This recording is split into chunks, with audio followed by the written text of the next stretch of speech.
제가 볼 때는 이제 크게 보면은 키움 히어로즈가 자체의 문제로 끝나는 게 아니라고 봐요. 키움 히어로즈는 현대유니콘스가 2008년 1월 달에 해체될 때 이제 그 센티넬 야구단 인수를 한 겁니다. 그게 2008년 1월 30일이거든요. 그래서 처음에 경영도 어느 정도 잘하고 성적도 좋고 하니까 많은 박수갈채도 받았잖아요.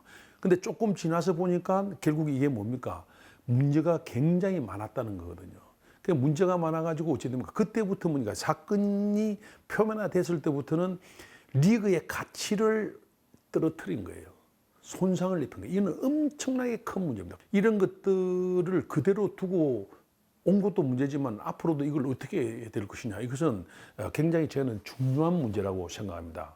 처음에 그렇게 출범을 했는데 돈 때문에 자금 때문에 굉장히 고생을 많이 했잖아요. 그래서 여러분 사건이 하나 있습니다. 2008년도 11월 14일 날 장원삼 선수와 박성훈 선수하고 30억을 받고 장원삼 선수를 삼성에 트레이드를 시켰어요. 근데 일주일 후에 트레이드 승인 불가가 났습니다.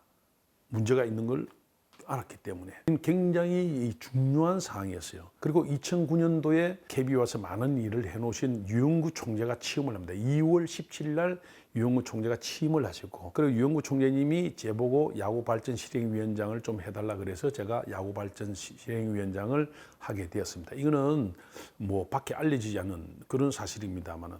그래서 제가 처음 유영구 총재님하고 얘기할 때 이 히어로즈 문제를 얘기했습니다. 이미 2008년도에 그런 사건이 있었으니까 이게 지금 정상적인 운영이 안 된다.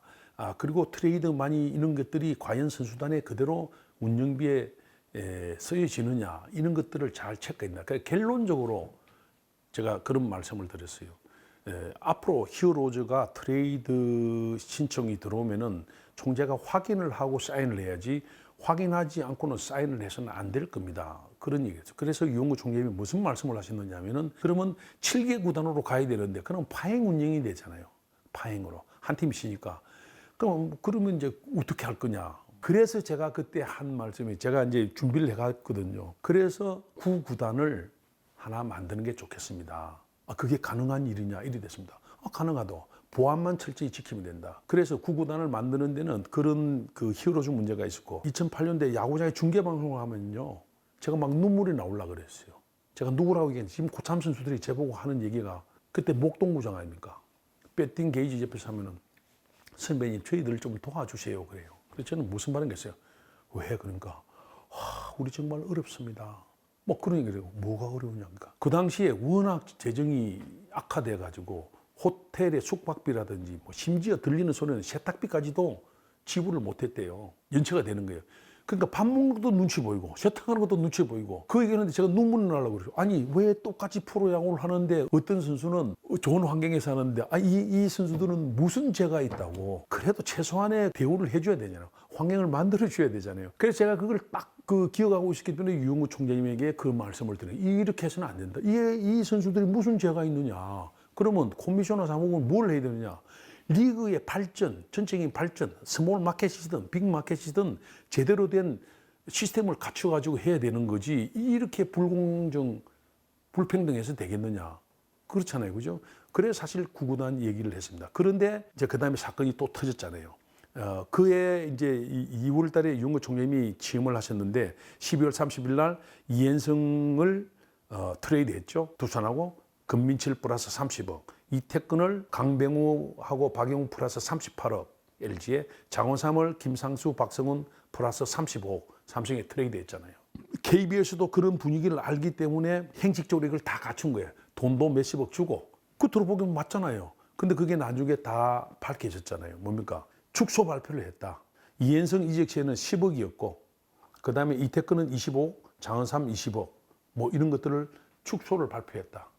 그래서 이게 나중에 문제가 된 거 아닙니까? 그래서 이게 나중에 그 당시 대표팀 이장석 씨가 결국은 배임도 있고 뭐 나중에 횡령 이런 거 지금 옥중생활을 합니다만 이렇게 된 거. 그러면서 사실은 그 사건 이런 것들로 인해서 리그의 가치는 많이 떨어져 버린 거예요.